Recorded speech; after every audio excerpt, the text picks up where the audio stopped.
সুপ্রিয় শিক্ষার্থী, Partha study B channel পক্ষ থেকে সবাইকে জানাই আন্তরিক শুভেচ্ছা। এ পর্যায়ে আমরা নবম শ্রেণীর নতুন কারিকুলামের গণিত বইয়ের প্রত্যেক জীবনের সেট অধ্যায়ের যে অধ্যায়ভিত্তিক যে কাজগুলো আছে সেগুলো সমাধান করব। তো আমাদের দেখো প্রথম যে কল্পিত কাজটা দেওয়া আছে সেটা বলছে প্রতিটি শ্রেণীতে উত্তীর্ণ হওয়ার সময় তোমাদের এক সেট বই দেওয়া হয়। অষ্টম শ্রেণীতে যখন উত্তীর্ণ হয়েছিল তোমাকে যে বইয়ের সেট দেওয়া হয়েছিল তাতে কি কি বিষয়ের বই ছিল নিচের ফাঁকা ঘরে লিখো। তাহলে এই প্রশ্নটা আমরা কিভাবে সলভ করতে পারি? যখন আমরা আসলে এইটা সমাধানটা এভাবে দিতে পারি যে আমি যখন অষ্টম শ্রেণীতে উত্তীর্ণ হয়েছিলাম তখন আমাকে যে বইয়ের সেট দেওয়া হয়েছিল তা নিম্নে ফাঁকা ঘরে লেখা হলো। তো অষ্টম শ্রেণীর বইয়ের সেটগুলো কী কী হতে পারে? আমরা জানি যে সেটের উপাদানগুলোকে অবশ্যই কি সেকেন্ড ব্র্যাকেটের মাঝে লিখতে হয়।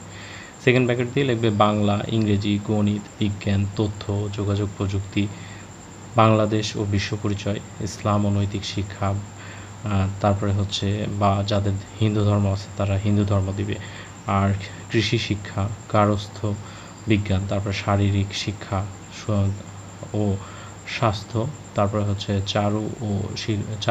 চারু ও কারুকলা, আর হচ্ছে কর্ম ও জীবনমুখী শিক্ষা দিয়ে আমাদের সেকেন্ড ব্র্যাকেটটা ক্লোজ করে দেবো। এটা আমাদের প্রথম কাজ সম্পূর্ণ হয়ে গেল। দ্বিতীয় কাজ বলছে, দ্বিতীয় কল্পিত কাজটা আমরা একটু যদি লক্ষ্য করি তাহলে এখানে বলছে যে একটু মনে করে দেখো শেষ যখন রং পেন্সিল ব্যবহার করেছিলে তোমার রং পেন্সিলের সেটে কী কী রং ছিল। তাহলে আমরা হয়তো বা কখনো একটা রং পেন্সিল ব্যবহার করেছি, সেখানে কী কী রং আছে সেইটা একটা লিখতে বলছে। তাই সমাধানটা এইভাবে দিতে পারো, রং পেন্সিলের রঙের সেট সমান আমরা দিতে পারি সেকেন্ড ব্র্যাকেট দিয়ে আমি ইচ্ছা মতো তুমি তোমার কালার দিতে পারো। আমরা লাল দিলাম, হলুদ দিলাম, সবুজ দিলাম, কমলা দিলাম, বেগুনি দিলাম, কালো এবং গোলাপি এবং আসমানি, এই রঙগুলো আমি ধরে নিলাম যে আমি যখন ব্যবহার করেছিলাম তখন সেই বক্সের মধ্যে ছিল।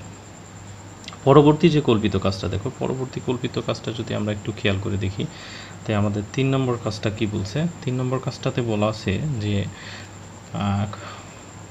তোমরা অনেকেই নিশ্চয়ই ক্রিকেট খেলতে বা দেখতে পছন্দ করো। নিচের একটি ক্রিকেট খেলার সরঞ্জাম এর সেট এর ছবি দেওয়া আছে, ছবিটিতে কী কী রয়েছে সেগুলো দেখে পাশের ফাঁকা ঘরে লিখো। তাহলে আমরা এখানে একটা ছবি দেখতে পাচ্ছি, কি ব্যাটের ছবি দেখতে পাচ্ছি, হ্যান্ড গ্লাভস, তারপর প্যাড, তারপরে হচ্ছে গার্ড, তারপরে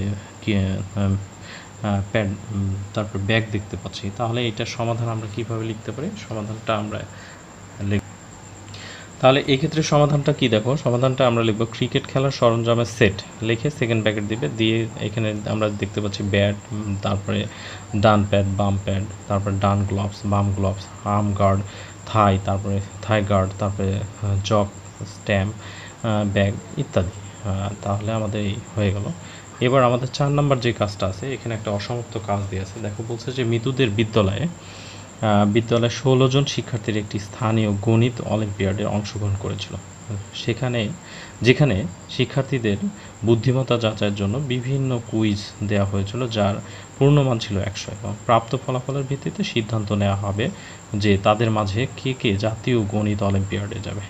যে সকল শিক্ষার্থীদের প্রাপ্ত নম্বর 60%-এর বেশি তারা জাতীয় পর্যায়ে বিদ্যালয়ের প্রতিনিধিত্ব করবে। তাহলে আমরা এক্ষেত্রে একটা ছক দেখতে পাচ্ছি, ছকে আমরা নাম, প্রাপ্ত নম্বর, নাম, প্রাপ্ত নম্বর, নাম, প্রাপ্ত নম্বর, এইভাবে ঘরগুলো দিয়ে দেবো। দিয়ে কিছু শিক্ষার্থীর নাম দিয়ে নিয়েছি আমরা, সাগর, কামাল, মিতু, সেলিম, তারপর দীপ্তি, অভিজিৎ, জেবা, রওশন, তারপরে কলি, তারপরে ত্রিবিজয়, তারপরে হচ্ছে চৈতি, নাহার, তারপরে মারুফ, তারপরে অ্যান্ড্রু, তারপরে আকাশ, তাসনিম।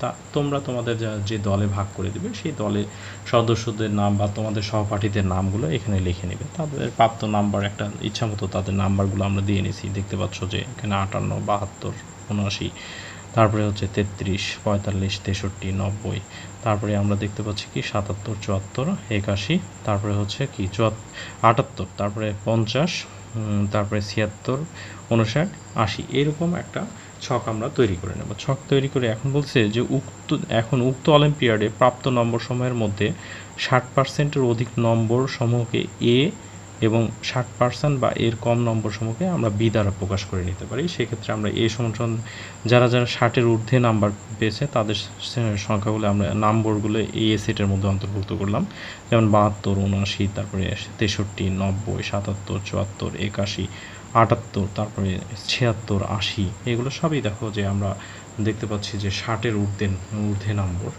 আর এবং 60-এর নিচে যে নাম্বারগুলো দেখো সেটা হচ্ছে বি সেটের অন্তর্ভুক্ত করব। 58, 33, তারপর 45, তারপরে 35, 50, 59। তাহলে আমরা এইটা বি সেটের অন্তর্ভুক্ত করলাম। এখন বলছে এ থেকে আমরা কি বুঝতে পারলাম। দেখো আমরা নিচের বিষয়গুলো সুস্পষ্ট বুঝতে পারছি। দেখো যে এখানে আমরা কি বুঝতে পারবো। প্রথমত 60% এর অধিক প্রাপ্ত নম্বর শিক্ষার্থীদের সংখ্যা অর্ধেকের বেশি। দেখলাম যে আমরা যদি একটু হিসাব করে দেখি তারপরে দেখবো যে অর্ধেকের বেশি 60-এর বেশি নম্বর পেয়েছে। অংশগ্রহণকারী শিক্ষার্থীদের মধ্যে প্রায় 1/3 শিক্ষার্থী কি 60%-এর কম নম্বর পেয়েছে। তার মানে যা শিক্ষার্থী অংশগ্রহণ করছে তার 3/1 কি তোমার হচ্ছে 60%-এর কম নম্বর পেয়েছে। আর আরেকটা বৈশিষ্ট্য কি দেখতে পাচ্ছি যে 60%-এর নিচে প্রাপ্ত নম্বর সমূহ 33 থেকে 59-এর মধ্যে অবস্থিত। এছাড়াও আর কি বুঝতে পারলাম তার নিচের ফাঁকা ঘরে লিখতে বলছে। তা আমরা আর কি বুঝতে পারলাম এই ফাঁকা ঘরে লিখতে পারি। দেখো ফাঁকা ঘরে কি লিখবো আমরা। এক্ষেত্রে আমরা লিখতে পারি যে 60% এর অধিক প্রাপ্ত নম্বর সমূহ 63 থেকে 90-এর মধ্যে অবস্থিত, এইটা লিখতে পারো। সকল প্রাপ্ত নম্বর 33 থেকে 90-এর মধ্যে অবস্থিত। তারপরে কি বলছে যে প্রাপ্ত নম্বরগুলোর মধ্যে 80 বা তার চেয়ে বেশি প্রাপ্ত নম্বর পেয়েছে কত 3 জন শিক্ষার্থী। আর অংশগ্রহণকারী শিক্ষার্থীদের মধ্যে প্রায় 2/3 শিক্ষার্থী 60%-এর অধিক নম্বর পেয়েছে। এখন প্রাপ্ত সর্বোচ্চ নম্বর আমরা কি 90 এবং সর্বনিম্ন নম্বরটি 33। এইটুকু আমরা এছাড়াও এই যে তথ্যগুলো দিয়েছিল তার চেয়েও এক্সট্রা যে তথ্যগুলো আমরা পেলাম সেটা এখানে দেওয়া আছে। হ্যাঁ, তাহলে এই হচ্ছে আমাদের এই প্রশ্নটার সমাধান। এই বক্সে আমরা এটা লিখব।